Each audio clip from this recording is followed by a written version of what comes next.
नमस्कार। सामान्य अध्ययन है। सामान्य अध्ययन के क्रम में जो वीडियो है ये 103 नंबर है। ये पहला प्रश्न देख लीजिए। निम्नलिखित में से कौन से युग्म सही सुमेलित है? ये दिए हैं और इनमें से कौन सा युग्म सही सुमेलित है? खजुराहो चंदेल शासकों के द्वारा निर्मित, एलोरा की गुफाएं शक शासकों के द्वारा, महाबलीपुरम राष्ट्रकूट, मीनाक्षी मंदिर पल्लव। इनमें से कौन सा सही है? जो खजुराहो है, जो खजुराहो ये तैयार किया गया चंदेल शासकों के द्वारा। नेक्स्ट है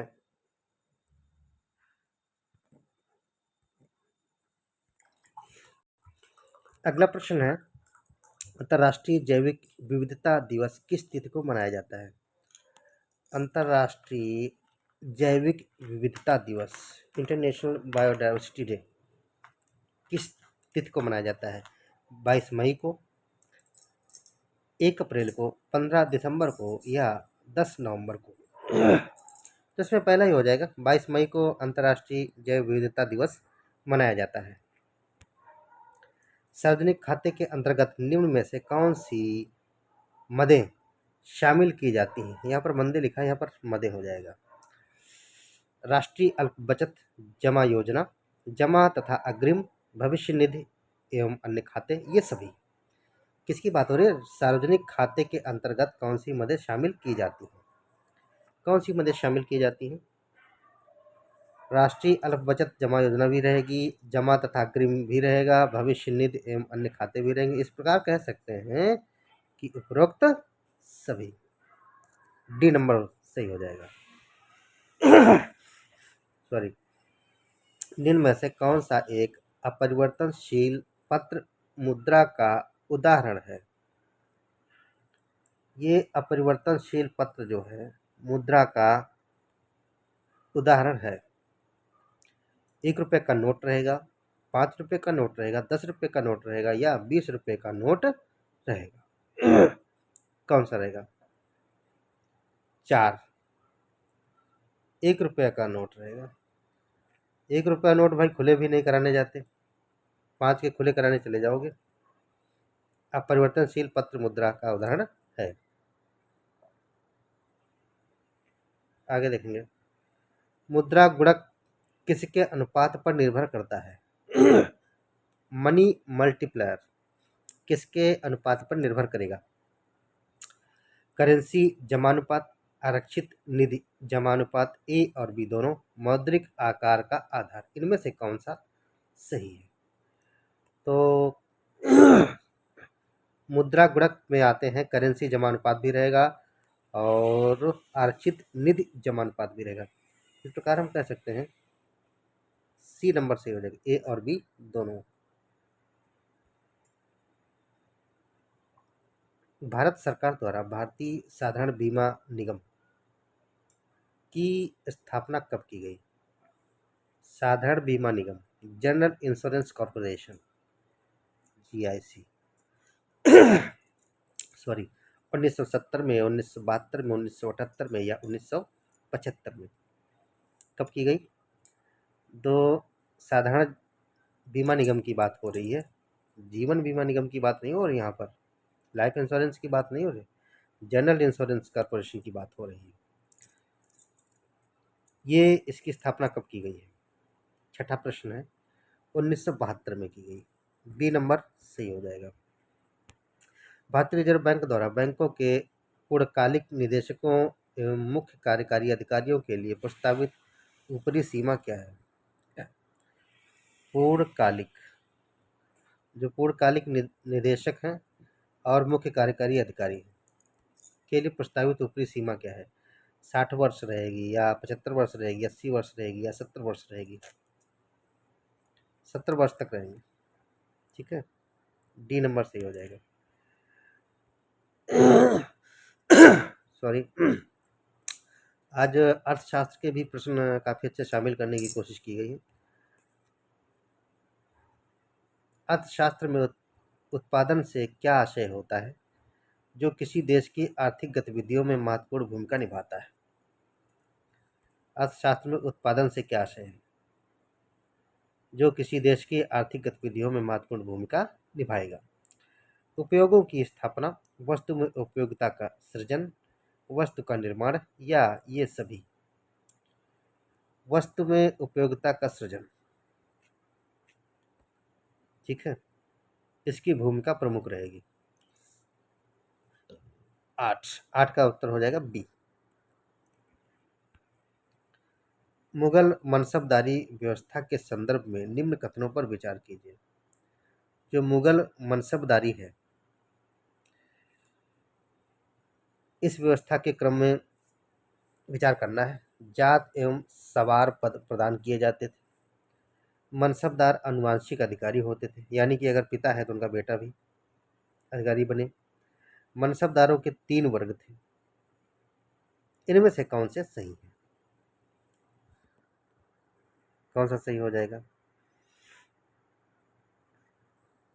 इसमें जो रहा है, जात एवं सवार पद प्रदान किए जाते थे मनसबदारों के स्तर पे।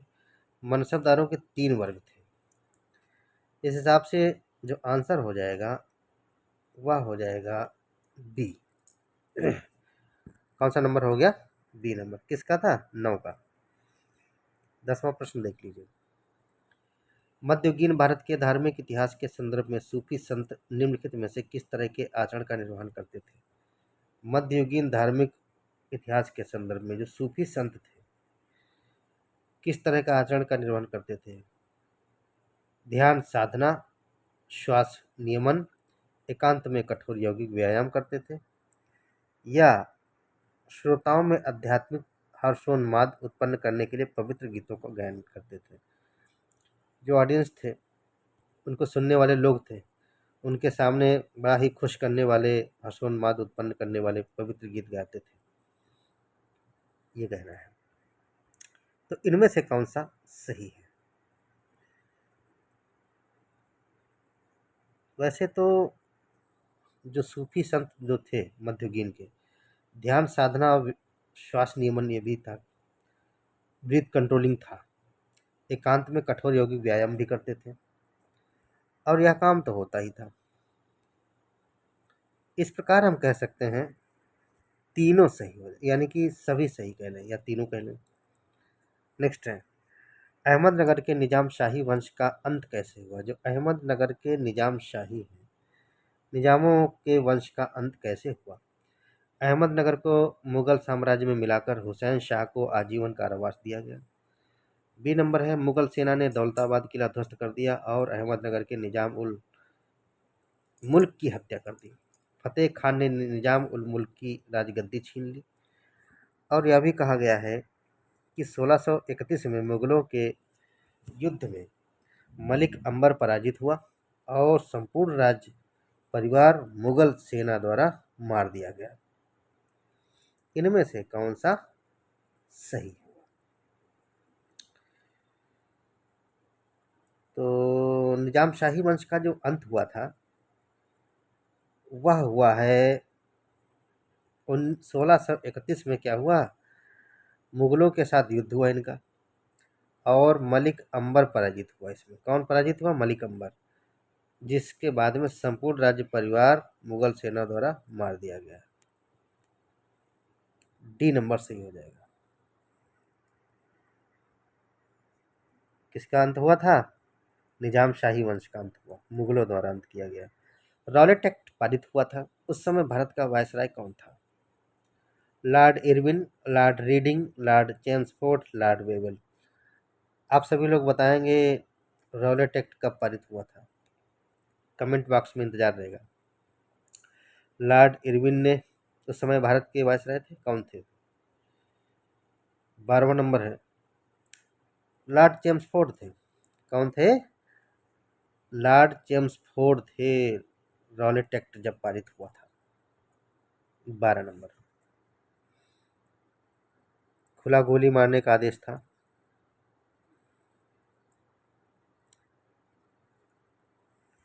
नेक्स्ट है, संगीत यंत्र तबला का प्रचलन 13वीं शताब्दी में किसके द्वारा किया गया? तबला का प्रचलन 13वीं शताब्दी में किया गया, लेकिन किसके द्वारा? आदिल शाह ने किया, अमीर खुसरो ने किया, तानसेन ने किया, या बैजू बावरा? तेरा, तेरा का अमीर खुसरो ने किया था। जहाँ तबला की बात आए अमीर खुसरो पे जाए। जगन्नाथ अम्मा बोडी योजना के संदर्भ में निम्न कथनों पर विचार कीजिए। जगन्नाथ अम्मा बोडी योजना का शुभारंभ आंध्र प्रदेश में हुआ। इस योजना का उद्देश्य इंटरनेट की सुविधाओं का प्रचार प्रसार करना था। ये कोट दिए हैं, इनमें से कौन सा सही हो जाएगा? किसकी बात हो रही है? जगन्नाथ अम्मा, सॉरी जगन्नाउमी है। जगन्नाथ ने कहेंगे, क्या कहेंगे? जगन्नाथ अम्मा बोडी योजना। तो इस योजना का शुभारंभ मध्य प्रदेश में हुआ, इंटरनेट की सुविधा के लिए नहीं था। इस हिसाब से पहला ही सही हो जाएगा। मुगलों एवं मेवाड़ के राणा के मध्य चित्तौड़ की संधि किस शासक के शासन काल में हस्ताक्षरित हुई? संधि हुई थी किसके? मुगलों और मेवाड़ राजा के मध्य।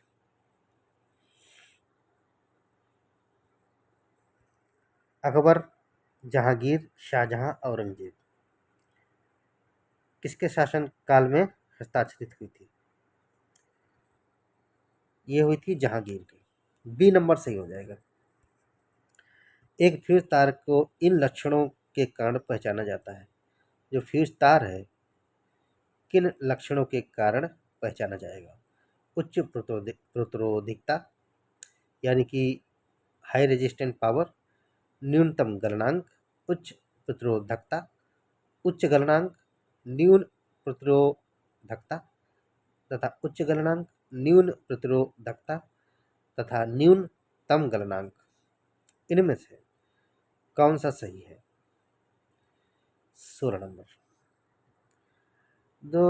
जो अपना फ्यूज तार होता है, इलेक्ट्रिकल्स में यूज किया जाता है, इसकी न्यून प्रतिरोधकता है, यानी कि बहुत ही रेजिस्टेंट पावर है जो, वो कम है, और न्यूनतम गलनांक है। और जब न्यूनतम प्रतिरोधकता होगी तो आसानी से वो गल जाएगा, इसलिए न्यूनतम प्रतिरोधकता वाला होगा और न्यून गलनांक अपने आप ही हो जाएगा। निम्न में से कौन सा युग्म सही सुमेलित नहीं है? अम्ल और स्रोत। ये इधर अम्ल दिए हैं और ये इधर स्रोत दिए हैं। लैक्टिक अम्ल दूध में मिलता क्या? एसिटिक अम्ल सिरका में, सिट्रिक अम्ल नींबू में, ब्यूटेरिक अम्ल आंवला में। इनमें से कौन सा सुमेलित नहीं है? देखिए, लैक्टिक अम्ल दूध में है, एसिटिक अम्ल सिरका में है, और नींबू में सिट्रिक एसिड है, सिट्रिक अम्ल पाया जाता है। यहाँ पर जो बात हो रही ब्यूटरिक अम्ल, ये है, इसमें आंवला में नहीं होता। डी सही हो जाएगा, ये गलत लिखा है। नेक्स्ट है, जोखिम पूंजी से क्या तात्पर्य है? उपयोगों के उपलब्ध कराई गई अल्पकालीन पूंजी, नए उद्यमियों को उपलब्ध कराई गई दीर्घकालीन प्रारंभिक पूंजी, उद्योगों को हानि उठाते समय उपलब्ध कराई गई निधियां, उद्योगों, थोड़ा सा उद्योग गलत लिख गया है, उद्योग ऐसे लिखना चाहिए, उद्योगों के प्रतिस्थापन एवं नवीकरण के लिए उपलब्ध कराई गई निधियां। इनमें से क्या तात्पर्य है? जोखिम पूंजी से क्या तात्पर्य रहेगा? जोखिम पूंजी जो होती है, नए उद्यमियों को उपलब्ध कराई गई दीर्घकालिक प्रारंभिक पूंजी, ये जोखिम पूंजी में आएगा। नए उद्यमी है तो पता लगे उनका इंडस्ट्री चल पाएगी नहीं चल पाएगा, लंबे समय के लिए अगर प्रारंभिक पूंजी प्रदान कर देंगे तो जोखिम पूंजी से में ही आ जाएगा वो। भुगतान संतुलन की प्रतिकूलता के सुधार उपाय के संबंध में निम्न में से कौन सा कथन सही है? जो भुगतान संतुलन की प्रतिकूलता है, इसके सुधार के उपाय के बारे में बात करी गई। आयात प्रतिस्थापन की नीति लागू करना और लागत ढांचे को अंतर्राष्ट्रीय बाजार के अनुरूप बनाना। इनमें से कौन सा सही हो जाएगा? 19। किसकी बात हो रही है? भुगतान संतुलन की, बैलेंस ऑफ पेमेंट की बात हो रही है। इसके लिए अनुकूल स्थितियों की बात हो रही है। तो क्या करेंगे? आयात प्रतिस्थापन की नीति लागू करना सही है। लागत ढांचे को अंतर्राष्ट्रीय बाजार के अनुरूप बनाना, ये भी सही है। इस हिसाब से हम अगर देखेंगे तो सी नंबर सही हो जाएगा, 19 का सी। नेक्स्ट है 20 नंबर, निम्न में से कौन सा युग्म सही सुमेलित नहीं है? नहीं है की बात हो रही है। ये क्रांतियां हैं और इधर उत्पादन है। काली क्रांति पेट्रोलियम उत्पादन की बात, गुलाबी क्रांति खाद्य उत्पादन, ग्रे क्रांति उर्वरक उत्पादन, पीली क्रांति तिलहन उत्पादन। कौन सा सुमेलित नहीं है? काली क्रांति पेट्रोलियम उत्पादन से है, ग्रे क्रांति भी उर्वरक उत्पादन से है, पीली क्रांति भी तिलहन से है, तेल उत्पादन से, लेकिन ये गुलाबी क्रांति इससे है नहीं है, मटन से आ जाएगी। आगे देखेंगे, निम्न में से कौन सा युग्म सही सुमेलित है? जैविक विविधता संरक्षण, भूमंडलीय ऊष्मीकरण, जलवायु परिवर्तन और भूजल प्रदूषण। कौन सा सुमेलित सही है?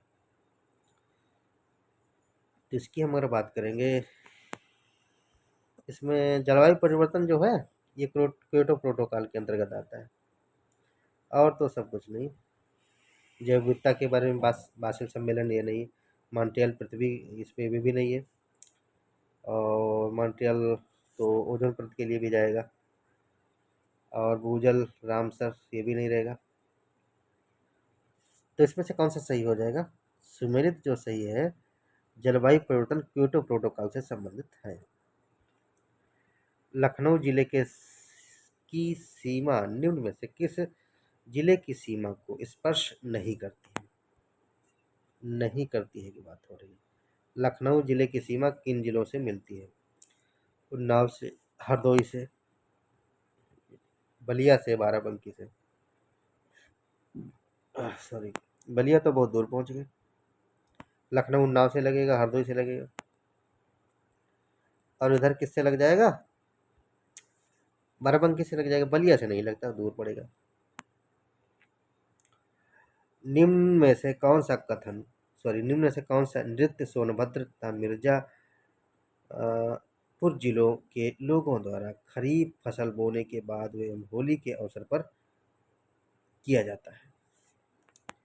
यहाँ पर डांस किया जाएगा, नृत्य किया जाएगा, लोक नृत्य जिसको कहते, सोनभद्र जिला और मिर्जापुर जिलों में किया जाता है जब फसल कटती है और या फसल बोने से पहले। देवी नृत्य, कानरा नृत्य, कर्मा नृत्य और ढरकहरी नृत्य। कौन सा उत्तर सही होगा? प्रश्न नंबर है 23। 23 की अगर बात करें तो हाँ, ये कर्मा नृत्य फेमस है यहाँ पे सोनभद्र और मिर्जापुर में।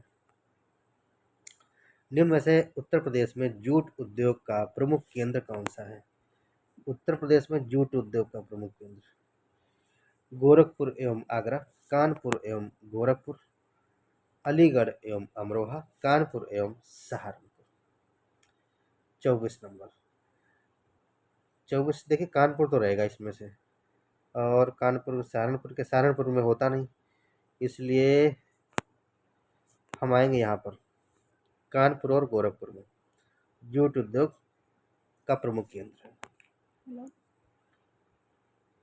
अभी अभी अभी थोड़ी देर में कर रही हूँ। उत्तर प्रदेश में किस शहर से कुषाण कालीन सिक्के, अभिलेख एवं मूर्तियां प्राप्त होती हैं? उत्तर प्रदेश में कुषाण कालीन सिक्के, अभिलेख एवं मूर्तियां किससे प्राप्त हुई हैं? वाराणसी से, मेरठ से, मथुरा से या प्रयागराज से। 25 नंबर है, तो ये मथुरा से प्राप्त हुई है। कुषाण कालीन सिक्के प्राप्त हुए, अभिलेख प्राप्त हुए, मूर्तियां प्राप्त हुई हैं। 25 का हो जाएगा सी नंबर। उत्तर प्रदेश विधानसभा का गठन सर्वप्रथम कब किया गया? 1 अप्रैल 1937 को, 26 नवंबर 1949 को, 15 अगस्त 1947 को या 26 जनवरी 1950 को। उत्तर प्रदेश विधानसभा का गठन 26 नंबर। तो 1 अप्रैल 1937 को उत्तर प्रदेश की विधानसभा का गठन कर लिया गया पहली 1 अप्रैल 1937 को। 26 का ये नंबर सही हो जाएगा। 27 नंबर पे आते हैं। प्रारंभिक मानव जिसके कंकाल की आधुनिक मानव से सबसे अधिक समानता है। जो प्रारंभिक मानव है अब वर्तमान में जो आधुनिक मानव है, तो इसके कंकाल की अगर समानता करेंगे तो किससे मिलता जुलता है? क्रो-मैग्नन मानव से, जावा-कपी मानव से, ऑस्ट्रेलोपिथेकस से या निएंडरथल मानव से। 27 नंबर तो ये रहेगा निएंडरथल मानव। देखिए हम इस समय जो मानव है हम सभी लोग तो क्या होमो सैपियंस है। Homo sapiens sapiens Homo sapiens sapiens. इसके पहले जो था मानव वो निएंडरथल मानव था। कौन मानव था?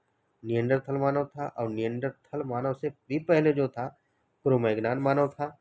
और उससे पहले भी जो मानव था हमें लगता है ऑस्ट्रेलोपिथेकस आ जाता है। उसके बाद उसके पहले जो था वो जावा-कपी मानव आ जाएगा। गंडक सिंचाई परियोजना निम्न में से किन प्रदेशों का संयुक्त प्रयास है? उत्तर प्रदेश एवं उत्तराखंड का, उत्तर प्रदेश एवं हरियाणा का, उत्तर प्रदेश एवं मध्य प्रदेश का, उत्तर प्रदेश एवं बिहार का।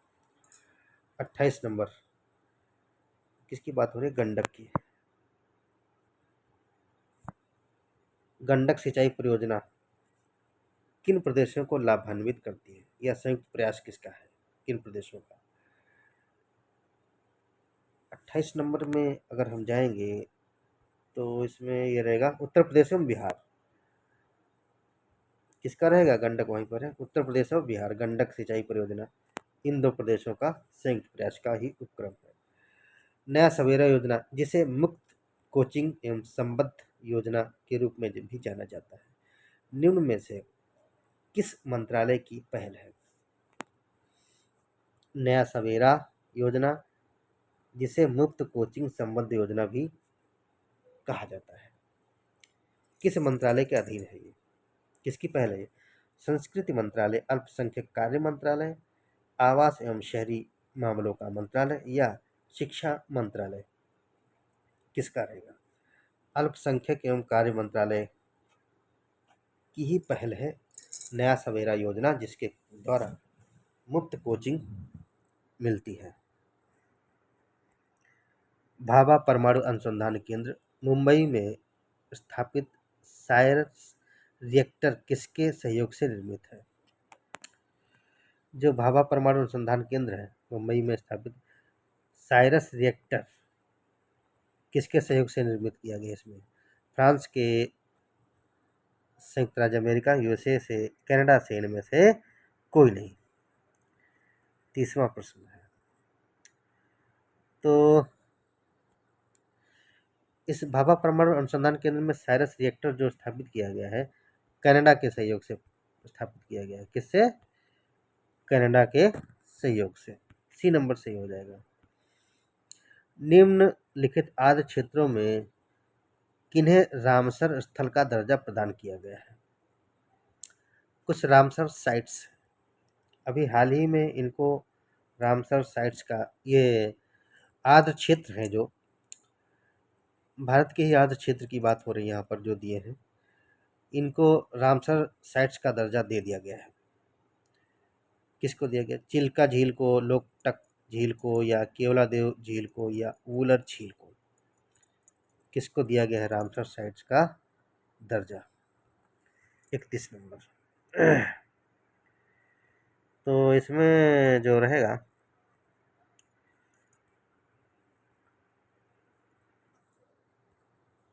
चिल्का झील भी है, लोकटक झील भी है और हाँ केवलादेव झील भी है इसी में शामिल, वुलर झील भी है। इसी प्रकार कह सकते हैं सभी। क्या हो जाएगा? सभी। चिल्का झील को भी रामसर साइट का दर्जा दे दिया गया, लोकटक झील को भी दे दिया गया, केवलादेव को भी दे दिया गया, वुलर झील को दे दिया। आप सभी लोग बताएंगे कौन सी झील कहाँ कहाँ है? डी नंबर सही हो जाएगी यानी कि सभी। सभी। 32 नंबर पे आएंगे। विश्व की सबसे बड़ी प्रवाल भित्ति निम्नलिखित देशों में से किस एक के तट के निकट पाई जाती है? ऑस्ट्रेलिया के, क्यूबा के, घाना के या फिलीपींस के? 32 नंबर है और इसको ज़्यादातर जानते लोग हैं। सबसे बड़ी कोरल रीफ कहाँ पाई जा रही है? क्षेत्र, सबसे बड़ी प्रवाल भित्ति कहाँ है? ऑस्ट्रेलिया में है। ये नंबर सही हो जाएगा। निम्न में से कौन सा एक खनिज उत्तर प्रदेश में नहीं पाया जाता? यहाँ पर कुछ खनिज दिए हैं, इनमें से कौन सा यूपी में नहीं पाया जाता? चूना पत्थर, अभ्रक, बॉक्साइट, जिप्सम। कौन सा यूपी में नहीं पाया जा रहा है? अभ्रक भी है, बॉक्साइट भी है और जिप्सम भी है। 33 नंबर की बात हो रही है। इनमें से कौन सा यूपी में नहीं पाया जाता है? 33 नंबर। अच्छा हाँ, ये अभ्रक नहीं पाया जाता। चूना पत्थर भी है, बॉक्साइट भी है और जिप्सम भी है, ये तीनों मिल रहे हैं, लेकिन अभ्रक यहाँ पर नहीं पाया जाता। कहाँ पाया जाता है बताइएगा। ठीक है, बिहार के पड़ोसी राज्यों में चले जाइए इसके लिए। सागरी जल के भार, लेकिन यूपी में, यूपी को छोड़ दीजिएगा तब पता चल जाएगा आपको। सागरीय जल के भार एवं उसमें घुले हुए पदार्थों के भार के अनुपात में सागरीय लवणता कहा जाता है, जिसे प्रभावित करने वाले कारक निम्न में से कौन से हैं? जो सागरीय जल है इसका भार, उसमें घुले हुए पदार्थों के भार के अनुपात को सागरीय लवणता कहा गया है। और प्रभावित करने वाले इसको कारक कौन रहेगा? वाष्पीकरण रहेगा, नदी के जल का आगमन, सागरीय जल धाराएं, सागरीय धाराएं या समुद्री लहरें। 34 नंबर क्या रहेगा? क्या कह रहा है? सागरीय जल के भार की बात हो रही है, घुले हुए पदार्थ के भार के अनुपात को सागरीय लवणता कहा जाता है। यानी कि सागर का जो जल है और उसमें घुले हुए साल्ट पदार्थ हैं, इसके अनुपात को सागरीय लवणता कहा जाएगा। और जिसे कुछ प्रभावित करते हैं, कुछ ऐसे कारक हैं जो प्रभावित कर देते हैं इन दोनों को। वाष्पीकरण होगा तो जल बाहर जाएगा, उड़ जाएगा और लवणता बढ़ेगी, बिल्कुल प्रभावित करेगा। नदी के जल का आगमन, नदी का जल आएगा तो उसको भी प्रभावित करेगा। सागरीय धाराएं भी प्रभावित करेंगी, एक जगह इकट्ठा नहीं हो पा रहा। और समुद्री लहरें भी प्रभावित करेंगी। तो ये सभी रहेंगे। इस प्रकार हम कह सकते हैं 34 का क्या हो जाएगा? ये सभी, डी नंबर। निम्न में से कौन से बंदरगाह भारत के प्राकृतिक बंदरगाह है? यहाँ पर कुछ बंदरगाह दिए हैं, इनमें से कौन से प्राकृतिक बंदरगाह है? चेन्नई, कोच्चि, टूटिकोरिन या विशाखापट्टनम। कौन से रहेंगे? चेन्नई हो गई, कोच्चि हो गई, तूतीकोरिन हो गई और क्या होगा? विशाखापट्टनम। तो इसमें प्राकृतिक बंदरगाह की बात हो रही है, कोच्चि है और विशाखापट्टनम है। कौन होगा? कोच्चि और विशाखापट्टनम, 2 और 4। कोच्चि और विशाखापट्टनम प्राकृतिक बंदरगाह है। किसमें है? 2 4, डी है। आप देख रहे थे study for village city channel, और चैनल को सब्सक्राइब जरूर करें। धन्यवाद।